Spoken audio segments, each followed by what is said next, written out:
freedom isn't the result of wealth. It's the foundation.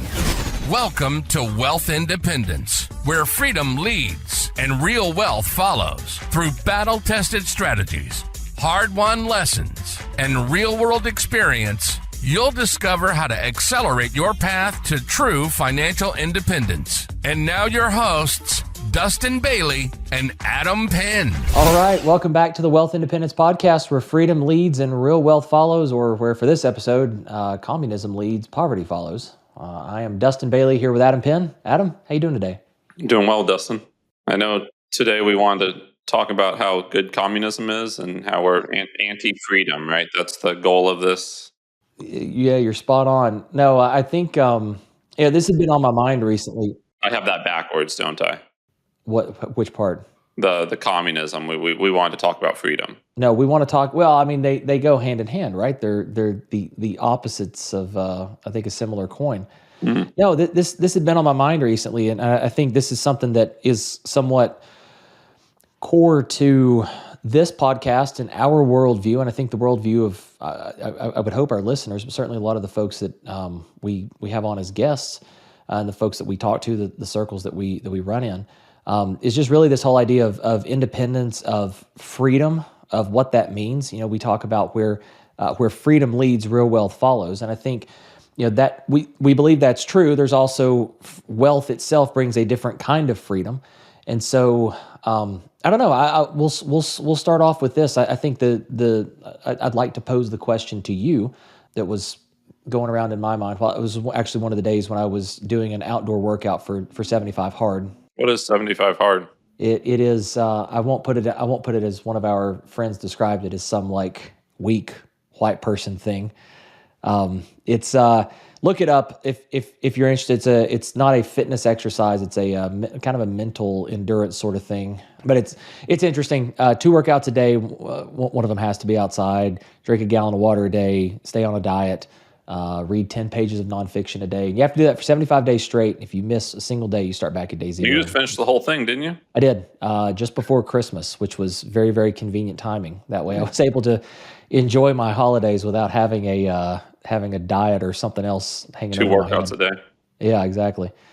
But no, this idea of freedom, of independence, and I think that means something slightly different to everybody. And obviously, we invest for various reasons, but I think for almost everyone, there's that freedom or that independence component plays a role in investment decisions, and at some level, whether it's the main thing, whether it's a minor thing, that is a big part of why a lot of us do what we do. And so I just want to, maybe this will be a shorter episode, but I want to talk about that and at least talk about for you and I kind of what that means when we think about those words, we hear those words, what thoughts come to mind, how that impacts what it is that we do, how we invest, things like that. So I'll start, Adam, when you hear freedom, when you hear independence, what's that mean to you? Yeah, so I mean, I had an interesting exposure to maybe what some old partners of mine would call like the liberty sphere, right? So the libertarianism kind of movement, and the overall liberty sphere, whether or not that be kind of the 2A movement and like the freedom around guns or the freedom around finances and not having the government control what you can buy, or a person I dated a long time ago worked for a group called SWAP, SWAP Behind Bars. It was a sex worker outreach project. And so they were trying to decriminalize sex work. And they worked on, she worked on a handful of other things, but one thing that was really interesting to me that she described to me was not that they were trying to legalize something, right? And that's why there was this concern about legalizing marijuana in California. And they legalized it, right? And then now you can go buy it, and there's all these taxes on it. And when you walk into a dispensary, that there's, you go through like a double layered security door. One door, they check your ID, then they buzz you through the second door, and it's all cash only because they can't use the banking system to process credit cards because it's federally illegal, which would invalidate the FDIC things. And so we don't want things legalized, right? That's not what we're looking for as a society, or as libertarians. We're not looking for things to be legalized. We're looking for things to be decriminalized, right? If there's something that the government says you can't do, we just want them to be out of it. We don't want them to say, oh, now it's legal if you follow this, and this rule, right? No, get rid of all the overhead, get rid of the regulation around it, right? You want things to have less regulation, and from that same space. There's a book by it's called An Agorist Primer by something Tolkien, and it's a short read, but it's written as a. Sometimes I give the book away to people. I always keep a few on my entry table in my house, and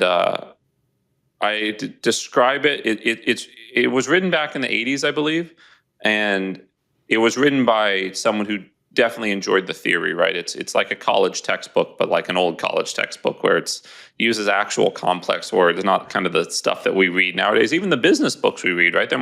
They're simple. You look at a lot of the Benjamin Hardy stuff, and it's super easy to read. This has a lot more complex thought into every sentence, right? It's a lot more theory, and it's like a 100-page book, but it just talks a lot about contract law and how, we really don't need the government for anything, and that at the end of the day, we just need to have contracts that are upheld by both parties and mediators in between, that when those contracts get violated, there is, some type of due process and punishment for violating that contract, right? And if everyone just does what they agree to do, then, and there's no coercion, it really starts with coercion, right? It starts with, and I'm kind of jumping all over the place here, but it starts with not being able to coerce anyone, right? And the government, all they do is coerce people, right? And none of my interactions I have with the U.S. government are by choice, right? They're all coercive. Paying taxes, there's no option to opt out, right? Yeah. They will show up at your door with guns if you don't pay your taxes. Yeah, they show up at your door with guns. Yeah. So it's one of those things where you build out this idea of like, oh, this is just the way things work. But if you take it back a layer and you're like, well, we should only do things if we agree to them, right? And that's true for everyone. People have worldviews that I don't agree with. Doesn't mean they shouldn't be allowed to go do them, right? As long as it doesn't interfere with my life, right? It shouldn't coerce me into doing anything I don't want. And I don't take that as far as like, oh, I don't like seeing that thing. I shouldn't, they shouldn't be allowed in public, right? Because now that is coercive back onto themselves, right? So at the end of the day, it's all just about individual liberties and being able to do what you want. From a financial standpoint, quite often I hear people say like, oh, aren't you happy you don't live in like a worse neighborhood? Or like, oh, look, I couldn't imagine having that house in my neighborhood. It's painted poorly. I'm like, if you don't like seeing other houses in your neighborhood, you need to buy a larger tract of land to where you don't see other houses. Or do what I did. I bought my neighbor's house, and now it looks the way that I want it because I own it. No, man, you were, there was a lot in there. That's some good stuff. I think I'm not as much on the anarchist side of the libertarian movement, but I definitely, like, I agree with you. I agree with this concept. Like, I hadn't heard that story before about the difference between legalizing something and decriminalizing it. And I think that worldview definitely resonates with me. An example of this that came to mind while you were talking is just like, I don't think it's the government's business, like seatbelt mandates. That's ridiculous. That is the dumbest thing. The government does not need to be telling me to wear a seatbelt. Now, I think there's plenty of data out there that show that if you don't wear a seatbelt, you're probably a moron. And you should be wearing a seatbelt if you have any sort of like care about the life, the preservation of life. But it should not be the government's job to tell me to do that. The government should not have the power to pull me over and fine me, or otherwise. I mean, now we start getting into some discussions about law, right? Like that's if you're getting pulled over for not wearing a seatbelt, that's now a detention, right? We're getting into like Fourth Amendment territory where we have said there's this thing here that the government has the ability to legally detain me, to temporarily like remove some of my freedoms because I'm not wearing a seatbelt. Like that's ridiculous. But again, I think you should be wearing a seatbelt, and if you're not wearing a seatbelt, that's on you. But it should not be on the government. And I think that's one of those things where I definitely tend to lean more towards less government intervention. that can get tough too when you've got these situations where there's things that are like your personal worldviews. I think everyone is obviously like, well, yeah, of course I want the government to like enforce that. But I always have to take a step back and say, okay, well, if it's enforced in this way, like, yes, maybe this is a thing that I like, but like, let's extract the principle and say, what if this same idea is applied in other ways that I don't like? And I think that's what a lot of people miss. And I know this is getting borderline political. This isn't directly financial, but it's one of the things I listened to recently. Mark Andreessen was on Joe Rogan's podcast, and he talked a lot about the Consumer Finance Protection Bureau and some of the things that they do, and the debanking movement, and what had happened to some crypto founders and some things there. And you start empowering, and you mentioned the cannabis space. I mean, that's a great example of like a fairly large ecosystem that can't really operate within the normal financial markets, right? Like you're cash only, having to go around all these things. And I know someone that owned I a think commercial. that again, how much wealth, if our motto, right? Like where freedom leads, real wealth follows. How much wealth can you really build when you don't have that freedom? How many of these crypto founders like ended up having their companies, this idea, something that could have been very profitable and very valuable to them, ended up getting completely smashed and completely torn apart, and the whole dream's gone away simply because a group of unelected individuals decided that thing should just not exist. I mean, that's terrifying, right? And I think these are some like true real world examples of our motto. If you don't have that freedom, you can't build that wealth. Well, and I know someone who had a commercial building that happened to have a dispensary running out of it, and the bank found out and called their note due because they're not allowed to have. They're essentially laundering money in the eyes of the bank because they're taking a dispensary's cash rent deposit and depositing that in their bank for rent on the building.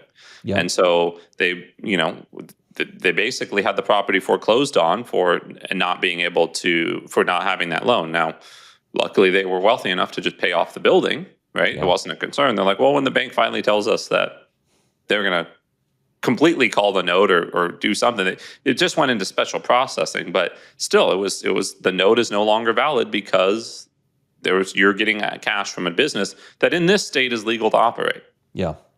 No, it's terrifying. I think unless you've been in these instances or you've been around some of these industries where you've actually bumped up against this, I think a lot of people don't realize the extent to which some of this actually happens. And thankfully, it's because it's only happening on a small scale and in only certain sorts of things. Now, it shouldn't be happening at all. But I think if more people were bumping into this, you would start to realize, like, again, why the motto of our show, if you don't have the freedom, you can't build the wealth. And there's these instances of it, and I think we actively need to be working to eradicate those. So that's, yeah, I mean, I think that's great. I guess the follow-up question I would have is, like, let's move a little bit further down the spectrum for you. When you think of, okay, I have the freedom, I can build the wealth that I want. What in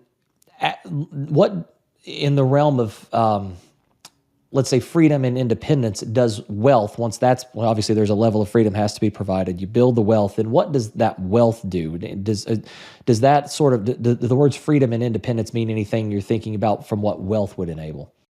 Yeah, I mean, to a certain extent, right? Once you have enough capital, you're able to kind of protect some of those things a little closer, right? We have friends that have moved to Colombia that have second passports, that have kind of, plan Bs. Should the government that they live underneath right now not be happy with them, they have the right to move.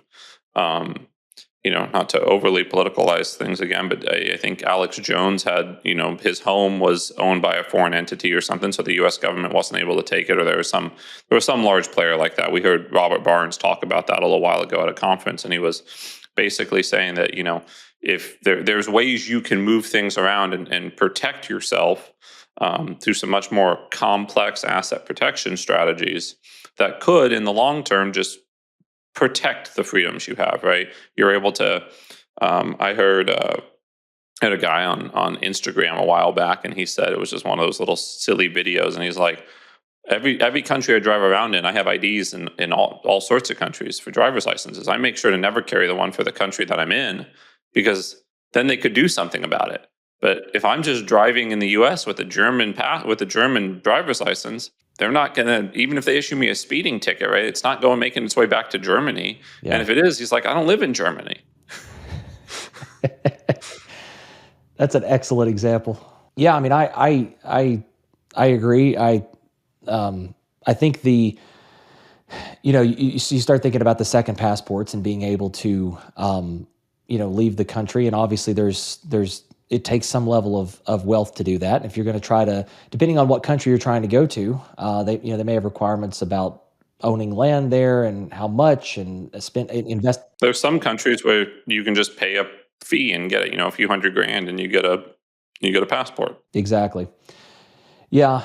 So I mean, that's definitely a way in which I think the wealth allows you to further protect those freedoms. You mentioned Alex Jones, and regardless of what you think about him, I think it's a very interesting case of where you got a government and you got a lot of people who threw kind of every possible thing that they could at someone, and yet the legal structure was sufficient enough to protect some assets. And again, whether you think his assets should have been protected or not, it's kind of another subject, but it worked, right? Like there are these things that, like, if you have some wealth, you have the ability to structure some things in a slightly different way and take advantage of some things that might not be available if you can't afford it, in order to ensure that those freedoms aren't taken away from you, or that if they are, that you can escape to a place that could potentially have more, or you're at least not going to be subject to it.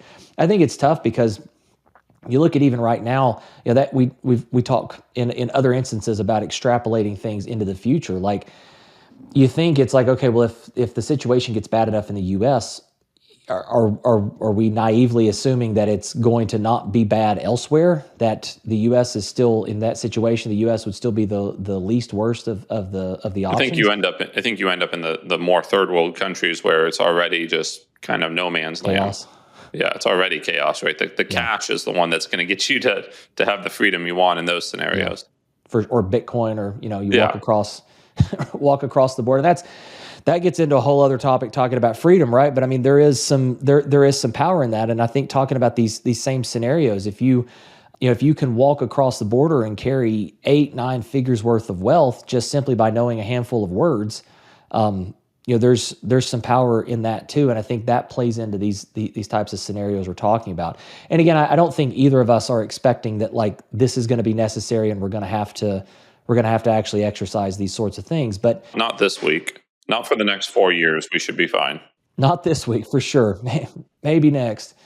But this is an instance where the wealth, you have freedom that creates wealth, and then the wealth can be used to create additional freedom in various types of ways. And this is a great example of it. Again, whether or not you would escaping to someplace else would be a better option, at least you have the option, right? Yep.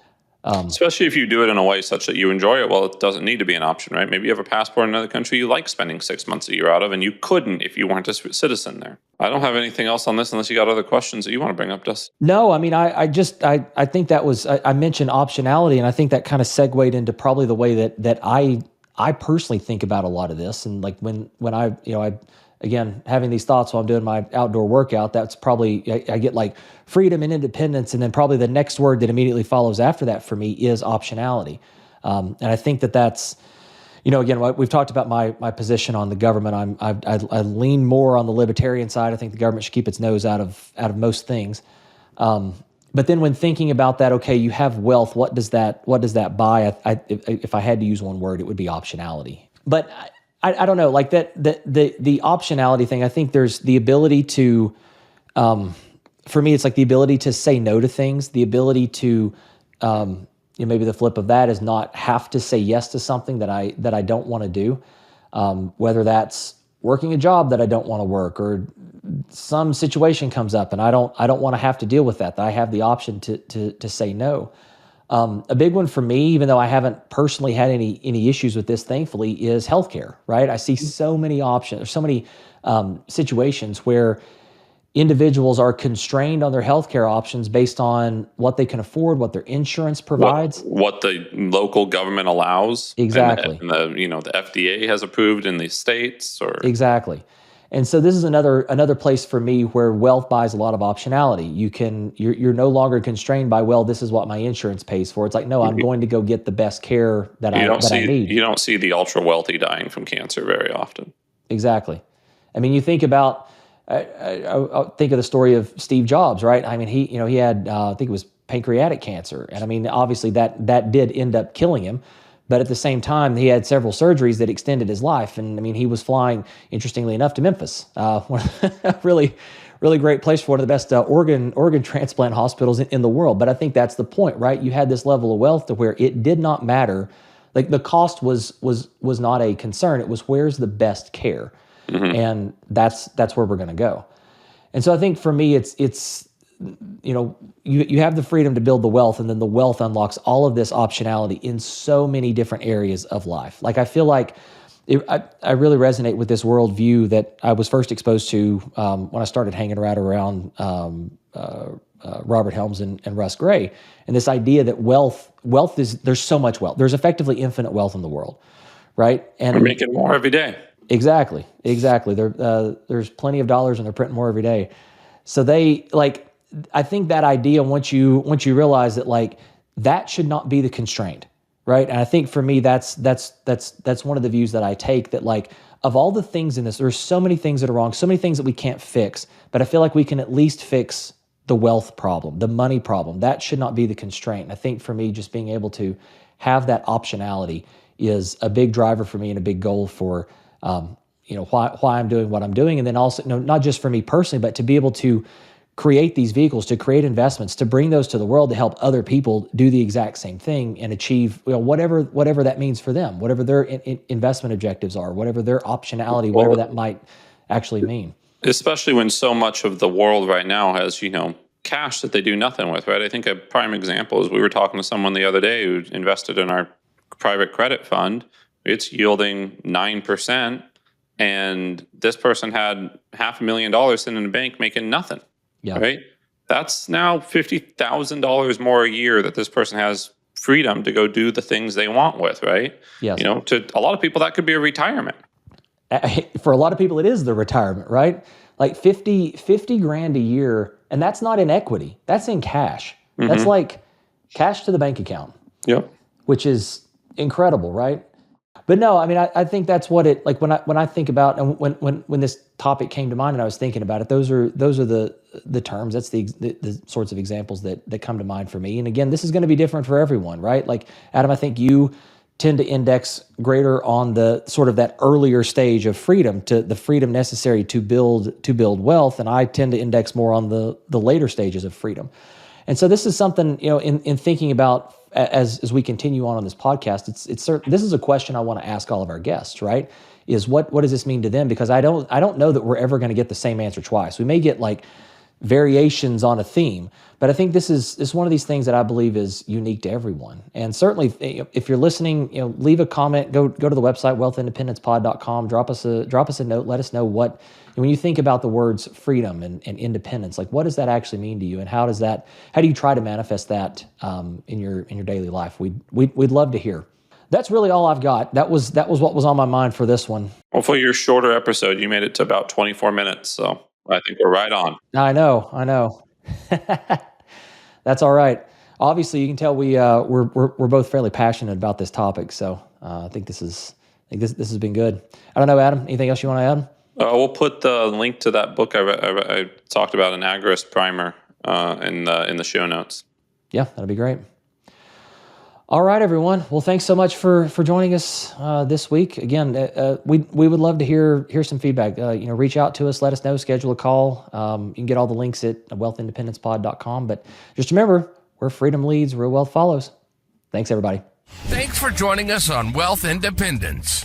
This show is for informational purposes only and is not financial, investment, legal, or tax advice, and does not constitute an offer to buy or sell securities. All investments carry risk, and investors should always conduct thorough due diligence and consult with qualified professionals before investing.